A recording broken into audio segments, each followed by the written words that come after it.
Nowadays, as the president of the Collection Auto Group, Bernie remains focused on providing exceptional experiences for both associates and customers, as I'll attest because I'm one of them. And it's a technique that obviously has been working.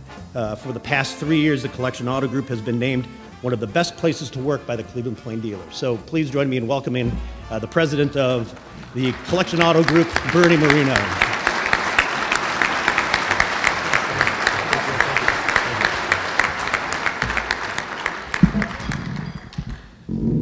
So what does it mean to be recognized by Inside Business Magazine, and why should you care?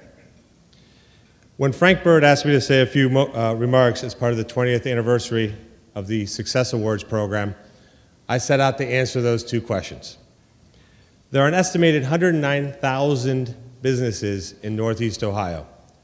So our winners, all of you, represent less than 1/10 of 1% of the enterprises in our region.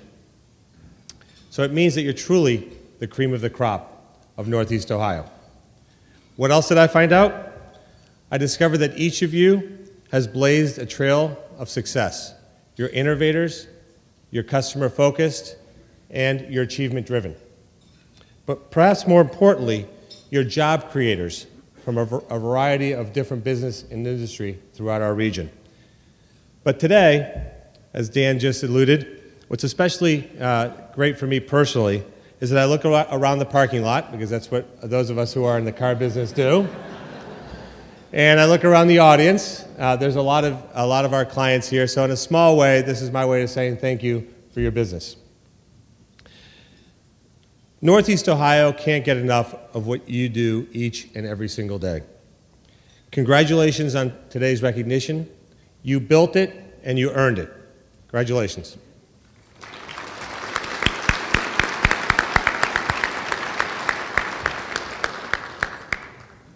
To put your achievements in even a broader context, Inside Business Magazine noted that you collectively reflect our region's determination to expand and revitalize its economic status. I can't think of a more appropriate context to frame my remarks today. I want to begin with a story about how I got my start here in Northeast Ohio, because I think it has a tie-in to this program and reflects some of the problems that some companies may have in succeeding in our region. I know it will have a familiar ring to at least one person in this audience, my best friend and my wife of 25 years, Bridget.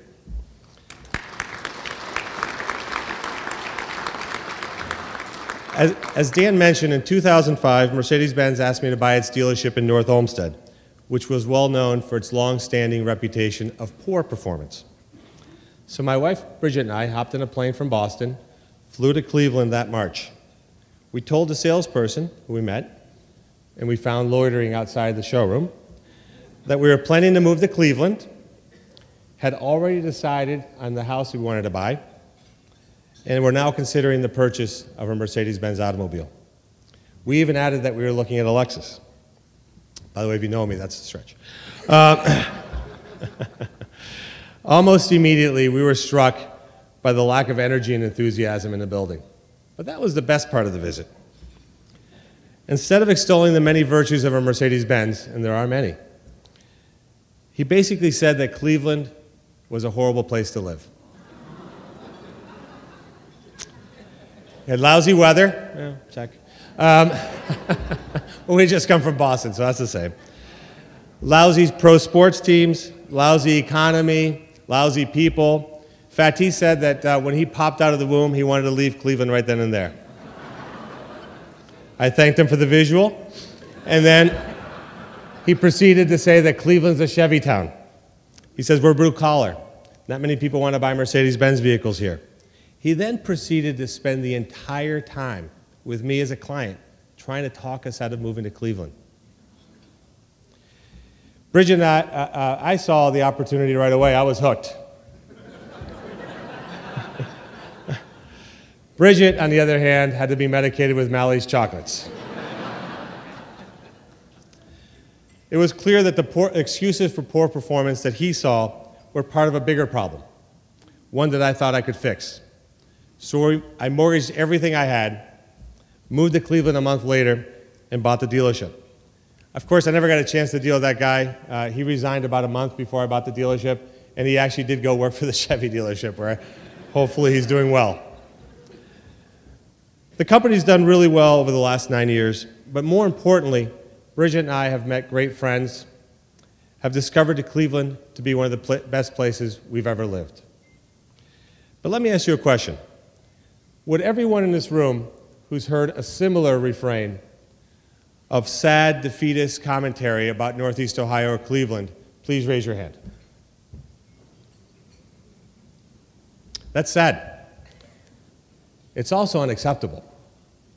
You know, all of us travel. All of us meet people from all over the country. And all of us need to appreciate that we need to be ambassadors of Northeast Ohio. Sure, our region has faced its share of ups and downs. Our sports teams have shared its fair share of downs. But so have many cities, countries, and states.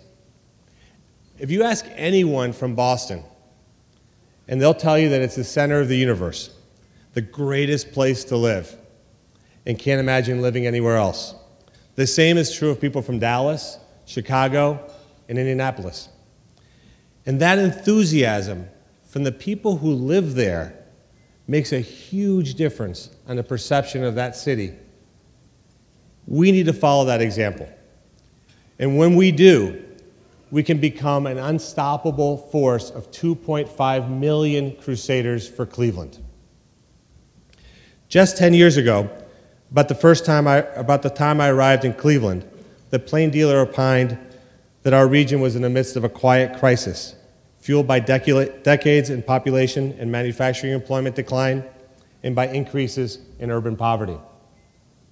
So what does all of this mean? How do our region's long history of ups and downs and hopeful indicators of today inform our path forward? I believe there are some simple strategies that can help Northeast Ohio succeed and prevail in a new global economy. For openers, our challenges are too big for any single organization or sector to solve. We need to collaborate to a much greater extent than we already have. This means the public sector, the private sector, nonprofits, educational institutions, and philanthropy. The whole of Northeast Ohio absolutely beats the sum of its parts.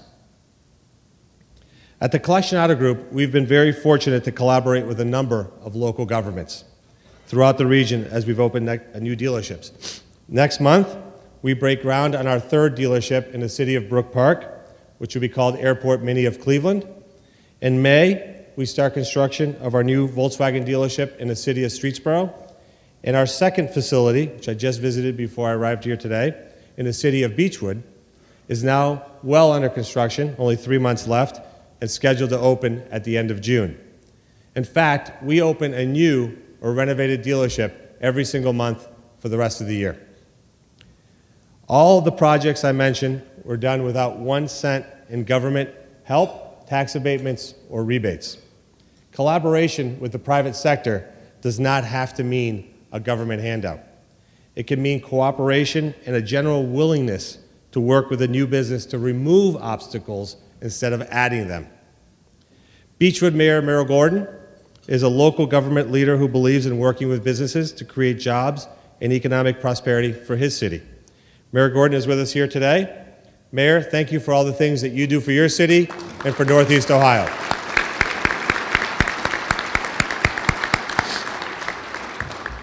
And thank you for taking down the barriers for business success instead of putting them up, which is often too common. Although a government that helps instead of hinders makes a world of difference, we business owners need to invest heavily in our community.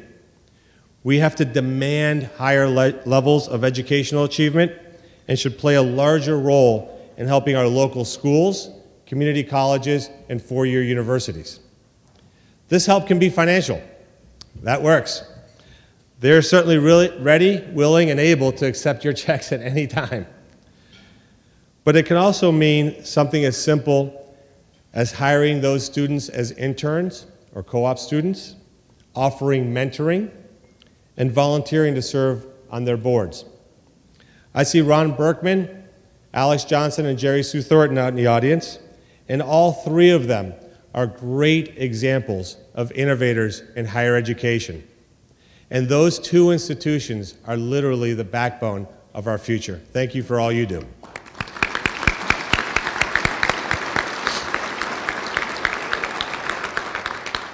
Did I mention they're willing to accept your checks part? Did I get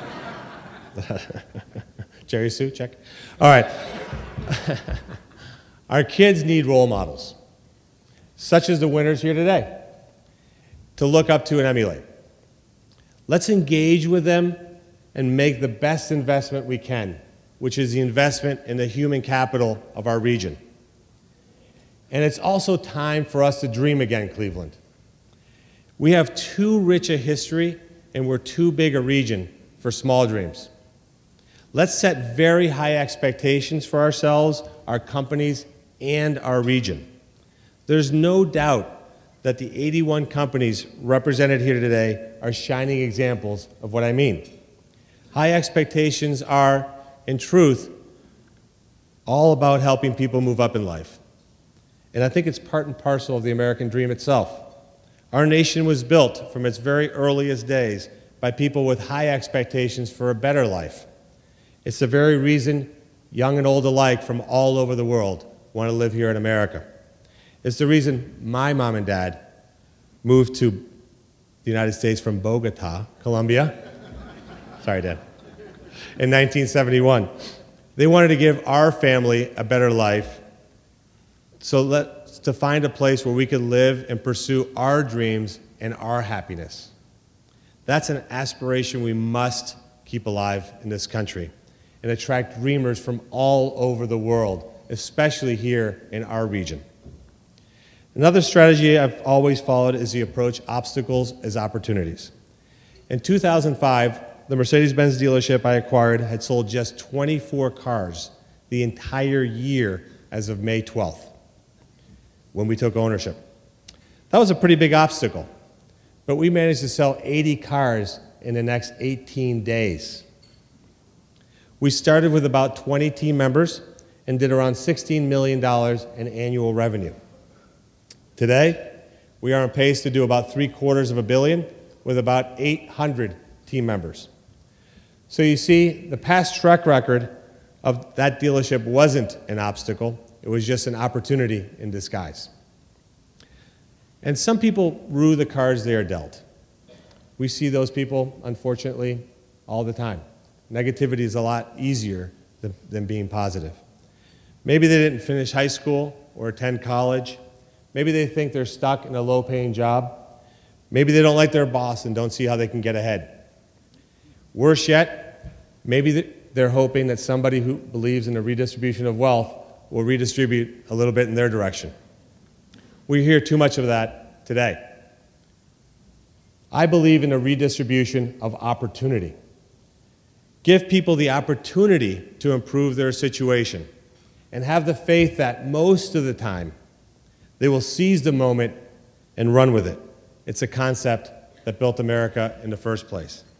The redistribution of opportunity beats the redistribution of wealth every time.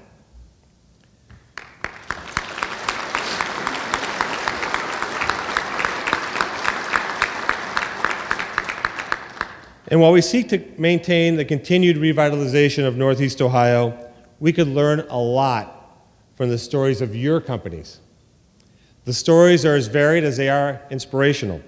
Your stories are about the larger American story, a story of perseverance, innovation, accountability, intensity, passion, relentlessness, and collaboration, and a dogged resistance to the unnecessary intrusion and overregulation by government, especially the one in Washington, D.C.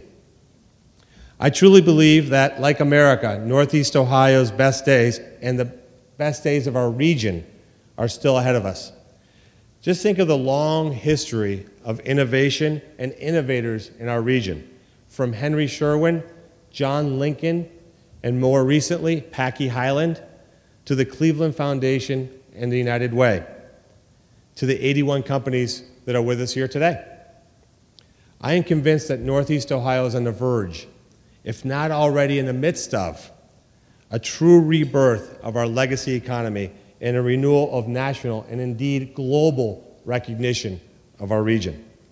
And the winners here today will lead our region forward as we here on Main Street demonstrate our resolve to harness our opportunities and face an unknown future. I want to close with a final story that reflects one more trait that is embedded in some of the strategies and principles I've mentioned: unflagging optimism. I'm a sales guy at heart, so I have no choice but to be completely, eternally optimistic. There was a dad with two young boys. One boy, the eternal optimist, never saw any challenge as anything other than the sun shining down on him. The other boy, the perennial pessimist, couldn't see anything but doom and gloom. Worried that both boys needed a reality check, the father devised a plan to shock them into the middle.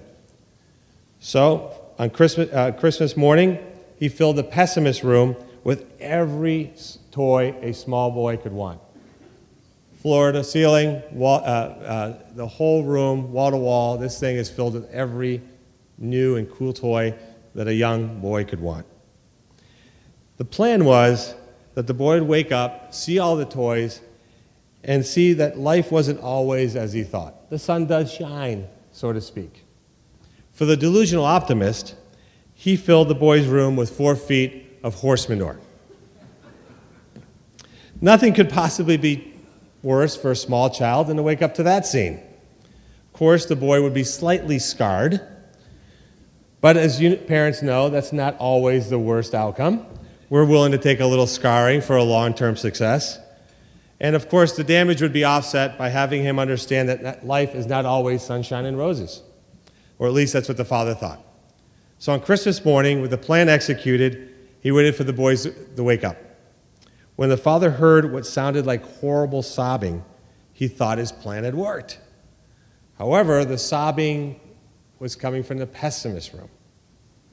Shocked, he ran upstairs to see what was going on, opened the door, and he found his young son crying in the corner.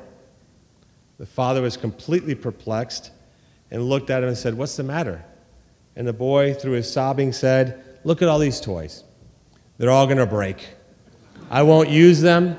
My friends are going to be jealous. They're going to need batteries. This is the worst Christmas ever." Appalled, the father left, ran down the hall, thinking, "But I got the other guy. I got him. If I only got one, I'm okay." But as he approached the other boy's room, he heard laughing and cries of joy.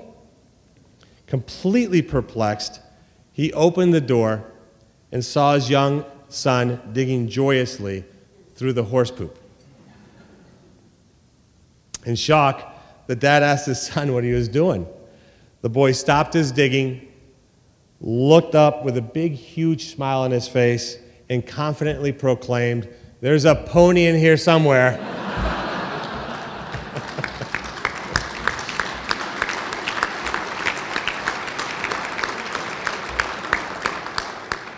You guys were nervous on that one, weren't you?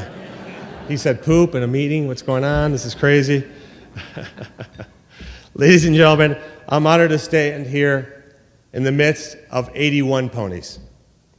Thank you so much for the opportunities to share a few thoughts with you, and congratulations one final time to the companies recognized today for your high-performance success to date. Now, for the sake of Northeast Ohio, let's go forward together in a shared quest to unleash untold numbers of new ponies to gallop throughout our region. Thank you.